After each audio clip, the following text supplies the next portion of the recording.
Good morning students. आज मैं chemistry में आप लोगों को मैटेरियल और सराउंडिंग पार्ट 3 बताने जा रहा हूं। तो देखिए, वीडियो पूरा देखिएगा, लाइक करिएगा, अपने दोस्तों में शेयर करिएगा। अगर वीडियो पहली बार देख रहे हैं तो सब्सक्राइब करिएगा, कमेंट करिएगा और बेल आइकन को ऑल पर सेट कर दीजिएगा ताकि न्यू वीडियो की नोटिफिकेशन आप लोगों को समय समय पर मिलती रहेगी। चलिए स्टार्ट करते हैं। Latent heat. लेटेंट हीट क्या है? लेटेंट हीट एक एनर्जी है, the amount of energy that is use to change one state of matter to another. वो एनर्जी जो एक स्टेट से दूसरे स्टेट में चेंज होने के लिए ज़रूरत होती है, जिसकी यानी वह एनर्जी की वह अमाउंट, जैसे सॉलिड है, सॉलिड को अगर हम लिक्विड में चेंज करेंगे तो उसे हीट करना पड़ेगा, और जब हीट करेंगे तो वह लिक्विड में चेंज होगा। तो जो हीट करेंगे यानी जो उसे एनर्जी देंगे जिससे वह सॉलिड स्टेट से लिक्विड स्टेट में चेंज हो जाएगा, वही एनर्जी लेटेंट हीट होती है। यानी the amount of energy that is use to change one state of matter to another. जैसे एग्जांपल के रूप में आइस है, आइस को अगर हम चेंज करते हैं, हीट करते हैं, तो वह लिक्विड में चेंज हो जाता है।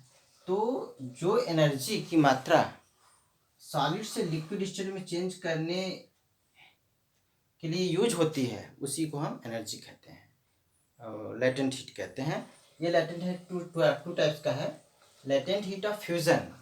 फ्यूजन मीन्स सॉलिड स्टेट से लिक्विड स्टेट में चेंज होना, यानी एनर्जी की वह मात्रा जो सॉलिड स्टेट को लिक्विड स्टेट में चेंज होने की ज़रूरत होती है। तो latent heat of fusion, the amount of heat energy that is required to change 1 kilogram, ध्यान रहे, 1 kilogram of solid or 1 kilogram of ice to its melting point into the liquid state, atmospheric pressure and without rising temperature। Temperature बिना rise हुए जब 1 kilogram of ice और 1 kilogram of solid change हो जाता है liquid में, तो वह एनर्जी की मात्रा लेटेंट हीट ऑफ फ्यूजन कही जाती है। यानी latent heat of fusion means the amount of heat energy, the amount of energy that is required to change 1 kilogram of ice, 1 kilogram of solid into the liquid state without rising temperature. इसमें temperature नहीं बढ़ता है। जैसे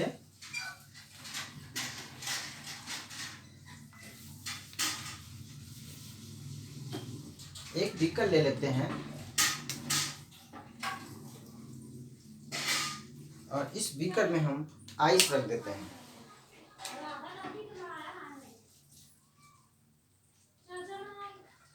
ice, इस ice में हम एक thermometer लगा देते हैं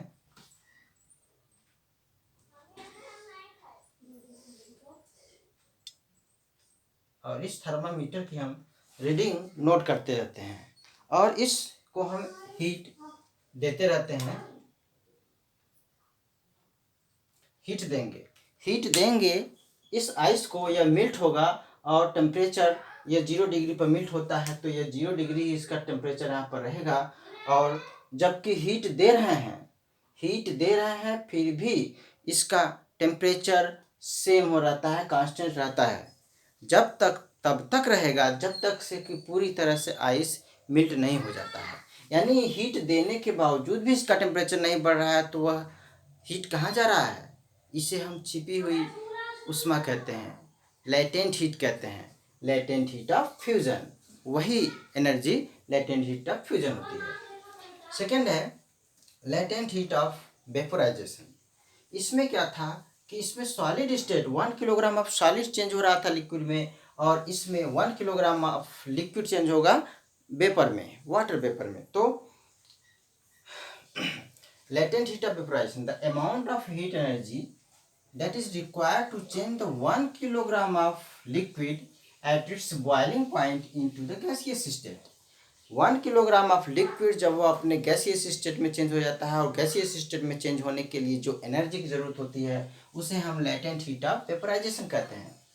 and without at atmospheric pressure, without rising temperature, temperature rise हुए बिना ही, यानी कि the amount of energy that is required to change the 1 kilogram of liquid to change into gaseous state without rising temperature, that is latent heat of vaporization। इसको भी हम लोग समझ लेते हैं।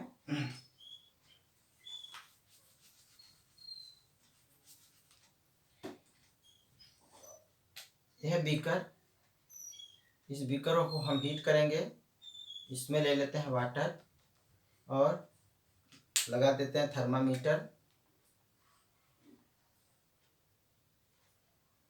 थर्मामीटर की रीडिंग नोट करेंगे, और यह थर्मामीटर की रीडिंग जब यह बॉयल होने लगेगा 100 डिग्री सेल्सियस पर और यह वेपर बनने लगेगा,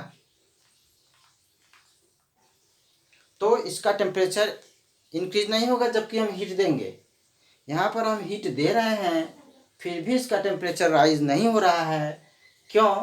क्योंकि यह एनर्जी कहाँ यूज हो रही है? वह एनर्जी इस लिक्विड को के बीच जो फोर्स ऑफ अट्रैक्शन है उसको ब्रेक करने में यूज हो रही है। तो जब वह ब्रेक करके वह वेपर बन जाएगा तब उसके बाद उसका टेम्परेचर राइज होगा, यानी कि वह टेम्परेचर राइज नहीं हो रहा है उसका टेम्परेचर, क्योंकि वह एनर्जी इसको ब्रेक करने में यूज हो रही है। जब तक से पूरी तरह से वेपोराइज नहीं हो जाएगा तब तक उसका टेम्परेचर इंक्रीज नहीं होगा। इसी को कहते हैं latent heat of vaporisation, means the amount of energy that is required to change the 1 kilogram of liquid to its vapour. तो वो एनर्जी, जैसे कि अगर हम सपोज करिए सॉलिड है, सॉलिड के मॉलिक्यूल्स पास पास होते हैं और लिक्विड के मॉलिक्यूल्स दूर दूर होते हैं, तो ये सॉलिड से लिक्विड कैसे बनेगा? जब इस सॉलिड मॉलिक्यूल्स के बीच जो फोर्स ऑफ अट्रैक्शन है, ये फोर्स ऑफ अट्रैक्शन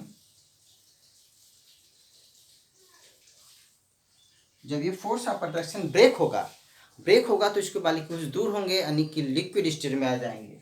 तो लिक्विड स्टेट में यानी इसके बीच फोर्स ऑफ अट्रैक्शन को ब्रेक करने के लिए जो एनर्जी की ज़रूरत होती है उसी को कहते हैं लेटेंट हीट, और वह ब्रेक होकर के फिर लिक्विड स्टेट में चेंज हो जाता है। ठीक उसी तरह से इसे लेटेंट हीट ऑफ फ्यूजन कहते हैं। जब ये लिक्विड स्टेट गैसियस स्टेट में चेंज होगा तो इसके मॉलिक्यूल्स और दूर दूर होते हैं, यानी इसका मतलब है कि इस वाटर के मॉलिक्यूल्स को लिक्विड के मॉलिक्यूल्स के बीच जो फोर्स ऑफ अट्रैक्शन है, फोर्स ऑफ अट्रैक्शन को ब्रेक करने के लिए जितनी एनर्जी की जरूरत होगी उसको हम कहते हैं लेटेंट हीट ऑफ वेपोराइजेशन। तो उम्मीद है कि आप लोगों को ये समझ में आ गया होगा।